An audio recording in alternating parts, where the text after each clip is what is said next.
Hey y'all, so in this video we are going to have a look at how we can manipulate our algebraic expression. So from the last video we've had a look at what an expression is, and this is another example of an expression. So we have 3y minus 7, and you have these weird things here. So let's talk about the first one first. So in this expression here, just a reminder, I have two terms, right? So two terms here. My two terms are 3y, and my other term is -7, right? So 3y minus 7, have two terms, 3y and 7. And in this expression here, I have -14 plus 7b plus 8 star and minus 2 bananas, right? So how many terms do I have here? Well, I have 1, 2, 3, 4. So in this here, I have 4 terms. Right, so this is a revision from last video. My four terms are -14 plus 7b. Well, I don't have to draw the plus here because without the negative is assumed to be positive. 8 star is my other term, and -2 bananas, right, is my last term. Okay, reminder that when I have a minus, really it's the same thing as adding a negative number. So I'm just going to include the negative as part of the term so you don't get confused later on. Yeah, so that's the situation here. Now, oftentimes when we're working with algebraic expression, we can actually simplify it. And what do I mean by simplifying? Well, what I mean by simplifying is actually making it simpler, right? So I can, what we're doing is we are collecting what we call like terms, right? So like terms here, essentially what that is terms with exactly the same symbols, and the order doesn't matter. Now, what do I mean by order doesn't matter? Well, if you remember back to what we did in the first topic, we had, say, 3 times 5, right? That's equal to 15. And we know that that's equivalent or equal to 5 times 3, right? Because that is also equal to 15. So when I have two numbers multiplied together, it doesn't matter whether I do 3 times 5 or 5 times 3, right? In the same way, because you remember our symbols are just or pronumerals are just representing unknown numbers, right? And so in that case, then if I multiply a and b, it doesn't matter which order it goes in, right? So a times b is the same thing as b times a. And so that's what I mean by the order doesn't matter. So if I have a term where it's like ab and then the other term with ba, they are equivalent, right? So they're the same term. Okay. Let's have a look at an example here, right? Just to, solidify things. Oh, also, before we go on to example, notice again that when we have multiplying, oftentimes we don't write the multiply symbol because, we do it so often. If we have to write multiply like all the times, it will take forever, right? So we're just lazy. The convention is that we don't write multiply symbol when we do, especially when we do with algebra and letters, right? Cool. Example, chilies, one of my favorite things. So I have here, originally, right, I went to the shop and I bought myself 2 chilies. And then I was like, you know what? I need more chilies. Let's go get more. So I added extra 4 chilies, right, from the shop. So I can convert that to a algebraic expression, right? So I start off with 2 chilies, and then I add extra 4 chilies. Let's put C for chilies, right? So I don't have to write chili all the time. So how many chilies do I have in total? Well, I can look at it. 1, 2, 3, 4, 5, 6. So in the end, I end up with 6 chili, right? Now, when I write an expression, right, when I'm calculating these things, I can just simply check the coefficient, right? So the C's doesn't really matter. It just represents some number, right? So it doesn't matter. It could be chili, it could be 5, it could be 10, doesn't matter, right? And then I'm just adding my coefficients now. Coefficients are just the number in front of the pronumeral. So in this case, I have 2 chili. The 2 is my coefficient and my C is my pronumeral, right? So I'm adding my coefficients together. So 2 plus 4 gives me 6. And then both of these have C, which is the same. So we call it like terms, right? So I can add them together, okay? Now, let's do an example without chili or without diagram. So in this case here, looks scary, right? I have 45x minus 4x minus 14x. Again, what we're doing is we can just simply look at the coefficients. So in this case, my coefficients are 45, -4, and -14, right? So those are my coefficients because all of them have the same pronumerals at the back, so they're all like terms. So I can go, let's just do the back first because why not, right? So I have -4 here, and -4x minus 14. Well, minus 14x. What does that equal to? Well, I started off with -4, and then I'm subtracting 14 from it again. So in total, if you remember back to topic 1 with numbers, that's equal to -18, right? And I just have to put the x there because, you know, that's my, my term, right? My pronumeral. And then what am I left with? Well, after calculating this section here, right? So that's this section here is equal to -18x. I end up left with 45x minus 18x. And I know that 45 minus 18 is equal to 27. So this is my simplified form, right? So I can simplify this expression here, 45x minus 4x minus 14x, and that gives me 27x. And look, you can think of it, you can create a story for yourself, right? You can say it's an example of a story would be something like, I have initially 45 goats. I sold 14 of the goats. So in this case, my goat is the X, right? So 45 goats originally. I sold 14 goats and then I ate 4 of the goats. So how many goats do I have left? Well, 45 minus 4 minus 14, I have 27 goats left, right? So that's one way to think of it, okay? Cool. Okay, now if the terms are different, so if your pronumerals, your symbols are different, then you can't simply just add or subtract them, right? You have to only add like terms, right? You can only add like terms. So for example, now I have here 3 sausages and 2 buns, okay? Now, if I ask you, what do I have in total? I can't just be like, I have 5 sausages, right? Because I don't have 5 sausages. I have 3 sausages and 2 buns. That's the simplest it can be, right? So I have here 3 sausages, 3s, plus 2 buns. So what's my simplified form? Well, I can't simplify it anymore, right? That's my most simplified form. So it becomes 3 sausages and 2 buns, right? So 3s plus 2b.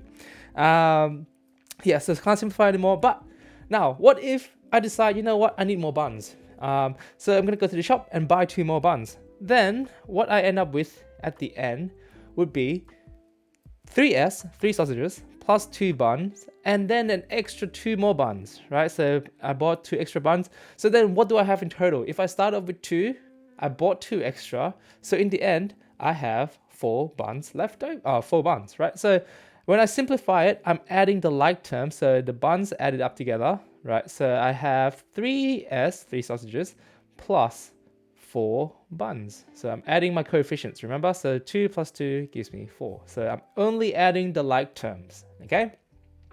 Cool. Now, I can end up with something this complicated, just like this. So 9c minus 10c plus 5r minus 10rc plus 2cr. Oh, complicated, right? But it's not that bad. So remember, I can only add or subtract like terms. So in this case, let's look at my terms. What do I have? Well, the first term here, so each of these, remember, are different terms, right? So my first term here is 9c, so that's c, is my pronumeral. I have another c here, so I know that they can go together. I have an r, I have a rc and cr.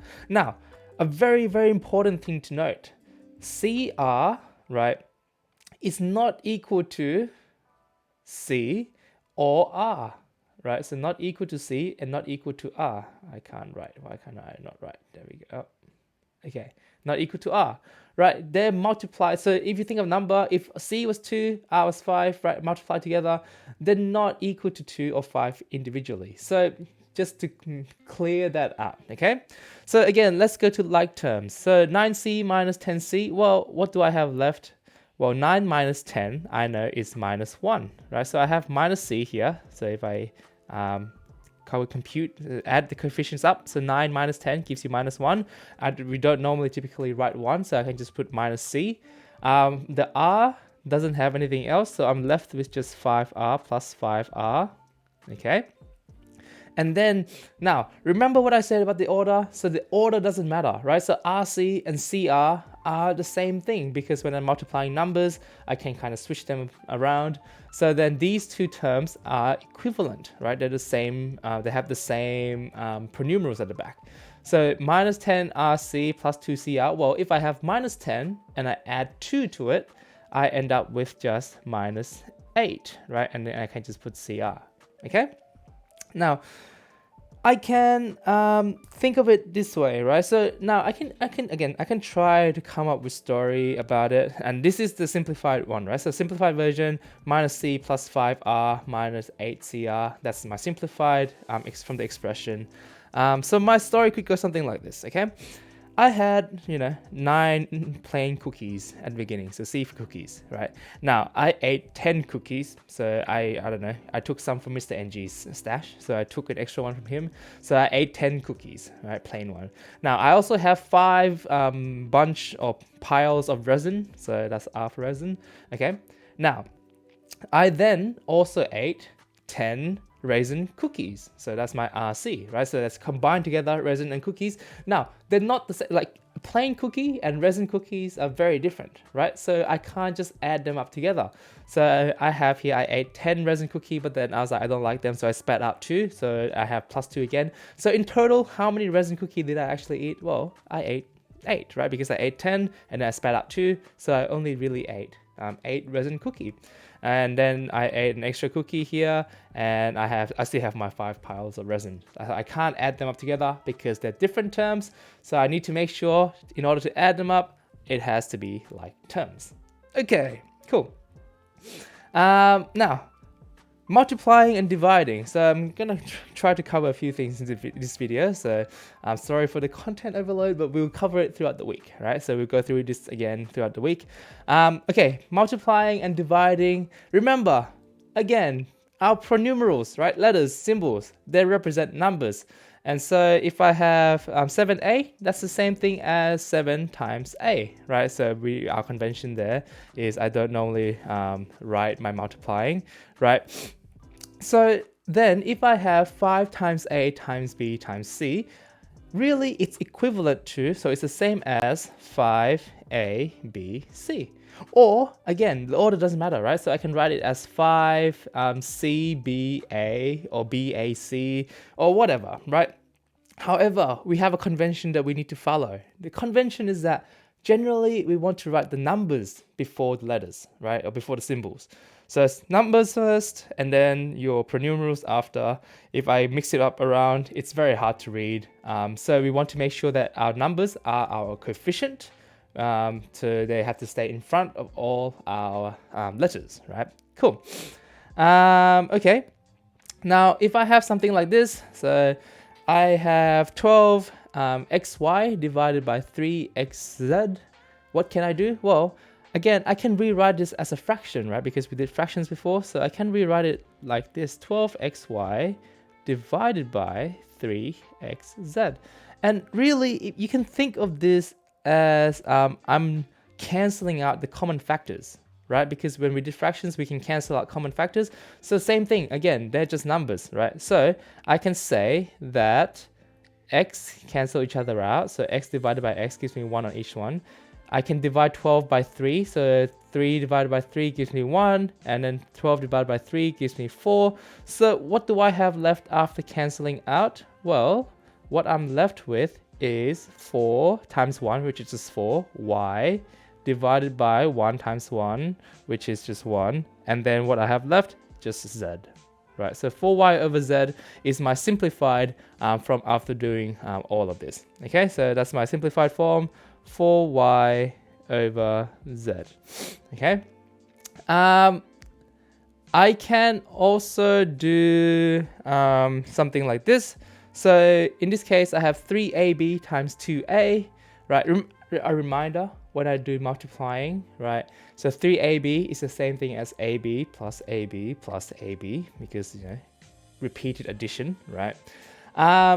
Now, when I'm multiplying, again, they're just numbers. So when I multiply them, I can just pretty much multiply each one individually. Like how if I have 6 times 2, right? I can split the 6 into 2 and 3, and then I can multiply the 2's together first, and then multiply 3 later, and I'll get the same answer. In this case, the same thing. What I can do is I can multiply the numbers. So 3 times 2 gives me 6, and then a times a. Remember our indices? What's a times a? A squared, right? So that's a squared, and then I have b left over. So that will be my simplified form right there. And 6 here again is my what we call coefficient. Okay. Cool. Now I know it's already 15 minutes, but last thing, orders of operation. I have 2 different things here. So 6b plus 15b divided by 3. Again, in our orders of operation, we go from bracket, right, to indices, to dividing, multiplying, and then plus minus. We don't have any indices here. We don't have any brackets here. So the first thing that we do will be our division, right? So 15b divided by 3, right? And then what do I get? And then I have my 6b in front, okay? So if I do my cancelling here, okay, or simplifying, 3 divided by 3 gives me 1, 15 divided by 3 gives me 5, and I have b left over here, so that's great. So what do I have left from after this? Well, that's just 6b plus, right, 5b over 1, which is really just 5b. And then I can add it up together. Again, think coefficient. So 6 plus 5 gives me 11. I don't multiply the b, right? They're not multiplying, they're adding. So my coefficient remains the same, or my pronumeral remains the same. I get 11b. Again, 6 biscuit plus 5 biscuit. I have 11 biscuits in total. Okay. Last one. The point here is just to show you that indices law still apply. So I can just go, they're all multiplied, which is great. So I can just go one by one through the numbers. So let's go through the numbers first, right? So I know that, say, 2 times 5 gives me 10, right? And I know that a times a gives me a squared, okay? I know that, let's go with 4 and 10, okay? So times 4 and times 10 gives me 40. And then c times c gives me c squared, because that's 2 c's. 3b times b gives me 3b squared. Again, b times b gives me b squared. And I have an a left over here, so let's just put that there. And I can just simplify all of this. So I can say, well, 40 times 10 gives me 400. And then times 3 gives me 1,200. Right, so 1,200, and then a squared times a gives me a cubed, and then I have my b squared and c. Okay, whew, that was a lot, eh? So in a sense, indices law still apply, and whatever you've learned from previous topic are still usable here. Okay, cool. That's it from this video. Sorry for a bit of a long video, but that's pretty much the video for you for the week. So I will see you guys in the next video. Bye bye.